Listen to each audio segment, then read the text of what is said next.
चली जा, अभी समय नहीं आया है तुझे कुछ बताने का। मैं तो तुम लोगों को समझाने आई थी, लेकिन मैं जानती हूँ तुम लोग कहीं नहीं जाओगे। इन सब में इसी तरह उलझे रहोगे। जब लगे कि अब चारों तरफ रास्ते बंद हो गए हैं, किसी सवाल का कोई जवाब नहीं मिल रहा है, तब याद करना मुझे। भंवरी नाम है मेरा, भंवरी देवी। इसी जगह पर आकर मुझे आवाज देना। इतना कहते हुए वो औरत देखते ही देखते ध्रुव और तारा की आंखों से ओझल हो गई। तारा ने जैसे ही उस बुजुर्ग औरत से उसके बारे में और पाली में जो कुछ भी हो रहा है उसके बारे में सवाल किया, तो वो वापस जंगल की तरफ मुड़ गई और चिल्लाती हुई बोली, जा जा, चली जा, अभी समय नहीं आया तुझे कुछ बताने का। मैं तो तुम लोगों को समझाने आई थी, लेकिन मैं जानती हूँ तुम लोग कहीं नहीं जाओगे। इन सब में इसी तरह उलझे रहोगे। जब लगे कि अब चारों तरफ रास्ते बंद हो गए हैं और किसी सवाल का कोई जवाब नहीं मिल रहा है, तब याद करना मुझे। भंवरी नाम है मेरा, भंवरी देवी। इसी जगह पर आकर मुझे आवाज देना। इतना कहते हुए वो औरत देखते ही देखते ध्रुव और तारा की आंखों से ओझल हो गई। तारा ने ध्रुव की तरफ देखते हुए कहा, ये कौन थी? ध्रुव, हमें इससे मिलना होगा। चलो, इससे पहले कि वो दूर निकल जाए, चलो उसके पीछे चलते हैं। लेकिन ध्रुव दूर जंगल में देखता हुआ बोला, नहीं तारा, ये मंदिर के आसपास का एरिया पूरी तरह से जंगली है और हमें क्या पता कि वो अब तक कितनी दूर निकल गई है। ध्रुव के मना करने पर तारा जिद करने लगी। तारा की जिद से ध्रुव ने हार मानते हुए कहा, अच्छा चलो ठीक है, देखते हैं, लेकिन तुम मुझसे मिलना क्यों चाहती हो? ध्रुव के सवाल पर तारा हैरानी से उसे देखते हुए बोली, ये तुम पूछ रहे हो कि मैं उससे क्यों मिलना चाहती हूँ? तुमने सुना नहीं उसने कितना कुछ कहा? अगर ये औरत हमें मिल जाए तो हो सकता है हमारी बहुत बड़ी सहायता हो जाए, और वो तो मुझे बहुत जानकार भी लग रही थी। तुमने उसकी आंखों में देखा, कितना कुछ था उनकी आंखों में, कितनी रहस्यमयी आंखें थी उसकी, और उसकी बातों से ऐसा लग रहा था जैसे वो हमें हमेशा से जानती हो। चलो जल्दी उसके पीछे टाइम मत बर्बाद करो। इतना कहती हुई तारा आगे बढ़ गई और ध्रुव भी उसके पीछे पीछे चलने लगा। तारा और ध्रुव बेचैनी से काफी आगे तक उस बूढ़ी औरत को ढूंढते रहे, लेकिन वो तो ऐसे गायब हो गई थी जैसे हवा हो। एक झोंके में आई और चली गई। आखिर में दोनों थक कर रुक गए और ध्रुव दूर तक देखता हुआ बोला, मुझे नहीं लगता है इस जंगल में किसी का घर या कोई झोपड़ी होगी। तो फिर वो आई कहाँ से और चली कहाँ गई? उसने कहा था ना कि उसका नाम लेकर पुकारो, उसे आवाज देकर देखते हैं। इतना कहकर ध्रुव ने जोर से आवाज लगाई, भंवरी जी, भंवरी देवी जी, कहाँ हैं आप? लेकिन ध्रुव की आवाज बड़े बड़े पेड़ों और पत्तों में कहीं छुप कर रह गई, लेकिन जवाब में कुछ नहीं आया। आखिर में तारा ने परेशान होकर कहा, मुझे नहीं लगता वो हमसे मिलना चाहती हैं। वो जिस काम के लिए आई थी वो करके चली गई। उन्होंने कहा था ना, जब चारों तरफ निराशा ही हाथ लगे वो तभी हमें मिलेंगी। ना जाने वो क्या कहना चाहती थी। चलो, अब यहाँ रुकना ठीक नहीं है। और दोनों वापस जंगल से निकलकर सड़क पर आ गए और गांव की तरफ बढ़ गए। तारा का मन अभी भी उस बुजुर्ग औरत में अटका हुआ था और ध्रुव के दिमाग में भी उस बुजुर्ग औरत की वो बात घूम रही थी कि वो किसी अजीज को खोने वाला है। अचानक उसके दिमाग में अनन्या का ख्याल आता है, क्योंकि यहाँ आने से पहले उसने अनन्या से ही तो कहा था कि अनन्या उसके लिए अजीज है। तो क्या वो बूढ़ी औरत वाकई में कुछ जानती है? वरना उसे कैसे पता ध्रुव के अजीज के बारे में? और फिर अगले ही पल उसने सोचा, हो सकता है ऐसे तुक्का मार रही होगी। अजीज तो हर इंसान के जीवन में कोई ना कोई होता है, इसलिए उसने कह दिया होगा। अगर इतना जानती तो नाम लेकर बताती ना। ध्रुव ने देखा तारा अभी भी गुमसुम सी है और उसने कहा, क्या सोच रही हो तारा? तारा ने खोए खोए आवाज में कहा, मैं अपने पापा के बारे में सोच रही हूँ। जो इस बुजुर्ग औरत ने कहा, मेरे पापा की मौत के बारे में बिल्कुल ठीक था। मैंने बताया था ना, पाली से लौटने के बाद मेरे पापा बहुत बेचैन रहते थे, एकांत में रहते थे, कुछ ढूंढा करते थे, किसी चीज की तलाश थी उन्हें, और वो सब उस चिन्ह से जुड़ा हुआ है। और आखिर में जब मेरे पापा की मौत आई तो वो अपनी एड़ियां रगड़ रगड़ के मरे थे। ऐसा लग रहा था जैसे कोई उन्हें खींच रहा हो या उनका गला दबा रहा हो, जैसे वो किसी से बचने की कोशिश कर रहे हो, अपनी सांसें बटोरने की कोशिश कर रहे हो। वो बहुत तड़पे थे, जबकि हम समझते रहे कि वो किसी बीमारी में गुजर गए। तुम जानते हो मैं इस चीज को इतना पर्सनली क्यों ले रही हूँ? क्योंकि इसका संबंध मेरे पापा से भी है, मेरे पापा की मौत से है, और जिस वजह से मैंने अपने पूरे परिवार को खो दिया। मैं अनाथ हो गई, उसे मैं ऐसे कैसे छोड़ दूं? उस बंजारन से पाली को बचाने का मेरा इरादा सिर्फ पाली वालों की भलाई ही नहीं, बल्कि मेरे पापा की मौत का बदला भी होगा। और मैं ये जानकर रहूंगी कि ऐसा क्या है उस चिन्ह में, और ऐसा क्या जानते थे मेरे पापा कि उसने मेरे पापा को ऐसी मौत दी। हो ना हो जरूर उसे इस बात का डर था कि मेरे पापा उसका राज उजागर कर देंगे। ध्रुव को तारा के लिए हमदर्दी हो रही थी, लेकिन वो चाहकर भी कुछ कह नहीं पा रहा था। वो क्या कहता उसे समझ नहीं आ रहा था, क्योंकि कई बार इंसान जब बहुत भावुक हो जाता है तो उसे समझाने के लिए हमारे पास शब्द कम पड़ जाते हैं, और उसका एक ही उपाय है कि उस वक्त के लिए उस बात को वहीं छोड़ दिया जाए, उसे ज्यादा छेड़ा न जाए, नहीं तो छेड़ने से दर्द और घाव दोनों गहरे हो जाते हैं। दोनों गांव पहुंच चुके थे और विक्की के घर की तरफ जा रहे थे। रास्ते में पड़ने वाले तमाम घरों के बाहर पसरे सन्नाटे को देखकर ध्रुव ने अफसोस से तारा से कहा, ये सन्नाटा देख रही हो तारा? ऐसा लग ही नहीं रहा है कि ये कोई रिहायशी इलाका है और यहाँ लोग भी रहते हैं। उस दिन जब हम छलावा के घर के लिए निकले थे, तुम हमारे साथ नहीं आई थी। उस दिन हम लगभग पूरा गांव घूमे थे और पूरे गांव में इसी तरह का माहौल था। सच कहूं तो मुझे ये सब देखकर बहुत दुख हो रहा है। मैं कहीं ना कहीं अफसोस और शर्मिंदगी भी महसूस कर रहा हूँ। वजह चाहे जो भी हो, लेकिन यहाँ के लोग तो यही समझते हैं ना कि इन सब के जिम्मेदार हम हैं। तुम अभी बता रही थी ना कि तुम पाली वालों की क्यों मदद कर रही हो, अपने पापा की वजह से। और मैं यहाँ रहकर इन सबको इसलिए सुलझाने की कोशिश कर रहा हूँ ताकि मैं असली गुनहगार को सामने ला सकूं और यहाँ के भोले भाले लोगों को ये बता सकूं कि मैंने कुछ नहीं किया है, इन सब में हमारा कोई हाथ नहीं है। लेकिन पिछले कुछ वक्त से जो कुछ हो रहा है, मैं खुद भी उलझ गया हूँ कि मैं किसे झूठ मानूं, किसे सच। ध्रुव की बात पर तारा ने धीरे से कहा, मैं तुम्हारी बात समझ सकती हूँ और ये बहुत अच्छी बात है कि तुम चीजों को समझने की कोशिश कर रहे हो। अगर मान नहीं रहे हो तो अब झुठला भी नहीं रहे हो। बस एक बार वशीकरण हो जाए, उसके बाद सब ठीक हो जाएगा और तुम भी इस गिल्ड से निकल पाओगे।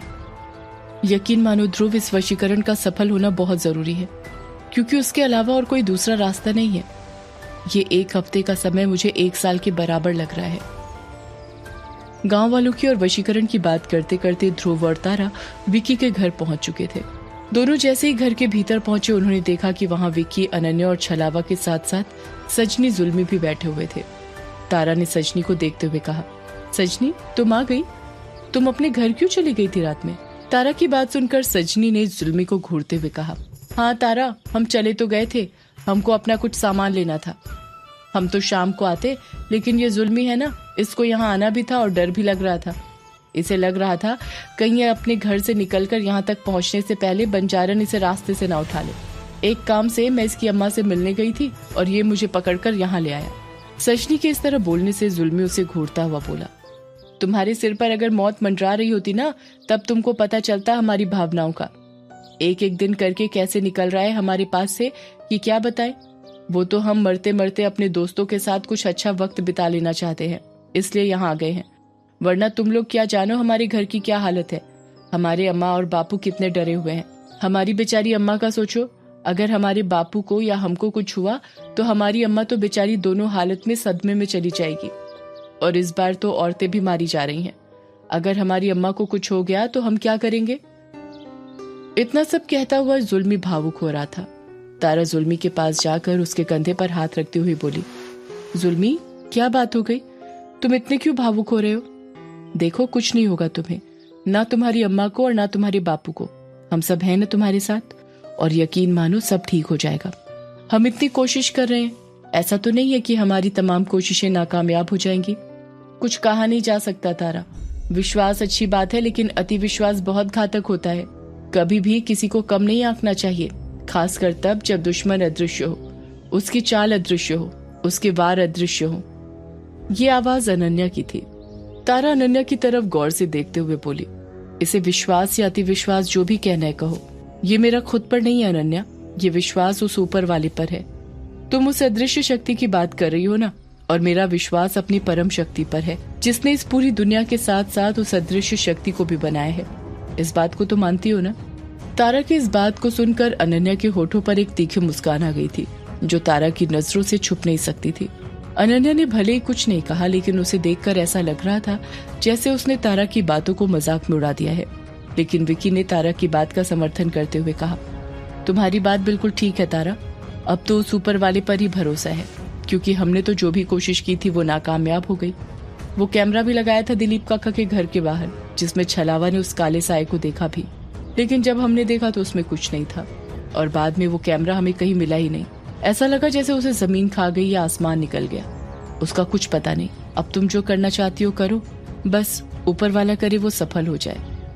एक तरफ जहां विक्की के घर पर ये लोग अपनी अपनी बातें कर रहे थे, वहीं दूसरी तरफ पुजारी जी मंदिर के प्रांगण में टहल रहे थे और बार बार अपने हाथ में बंधी घड़ी की तरफ ऐसे देख रहे थे जैसे वो बड़ी बेसब्री से किसी का इंतजार कर रहे हों।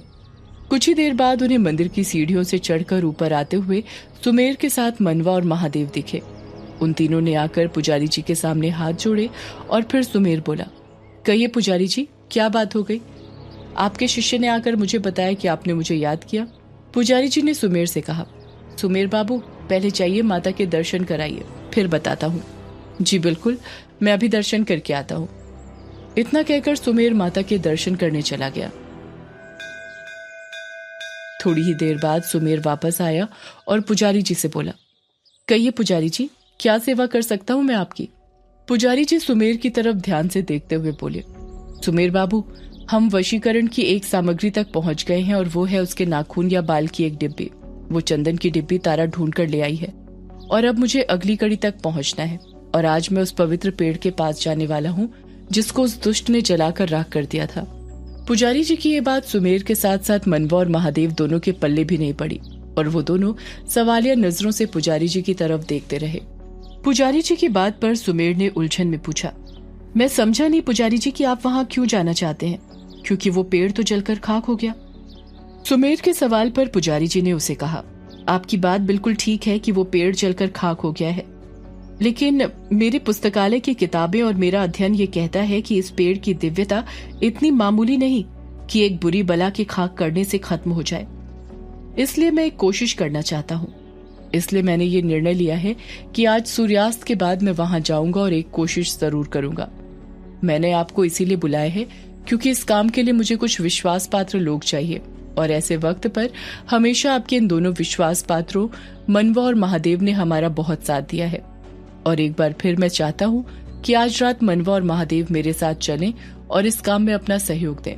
पुजारी जी की बात सुनकर सुमेर मनवा और महादेव की तरफ एक नजर डालते हुए बोला, देखिए पुजारी जी, आप क्या करने वाले हैं मुझे कुछ समझ नहीं आ रहा है, लेकिन अगर आपको मनवा और महादेव की जरूरत है तो वो दोनों आपकी सहायता जरूर करेंगे और आज सूर्यास्त के बाद यहाँ उपस्थित हो जाएंगे।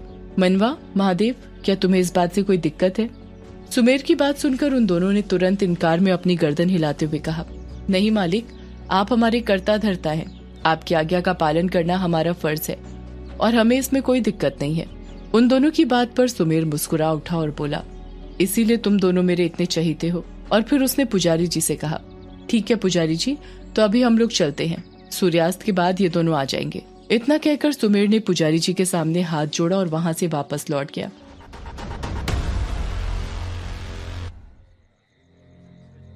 सूर्यास्त होने के कगार पर थी और मंदिर में माता की आरती की तैयारियां चल रही थी। गांव के भी कुछ लोग आरती में सम्मिलित होने के लिए आए थे।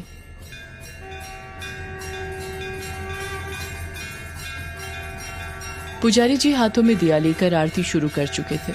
आरती के समाप्त होते होते पुजारी जी की नजर मनवा और महादेव पर पड़ी, जो हाथ जोड़े आरती में सबसे आगे खड़े थे। आरती के बाद पुजारी जी ने सबको आरती दिया, प्रसाद वितरण किया और जैसे ही भीड़ कम हुई वो मनवा और महादेव से बोले, तो तुम लोग तैयार हो? और उन दोनों ने हाँ में अपना सिर हिला दिया। पुजारी जी तुरंत अपने कमरे में गए और कमरे से अपना थैला और साथ ही कोने में रखी एक बोरी उठाकर ले आए। पुजारी जी ने बोरी महादेव को देते हुए कहा, इसे रखो, इसकी जरूरत होगी। और फिर अपने शिष्य से बोलकर उन दोनों को एक एक लालटेन दिलवाया और बोले, चलो।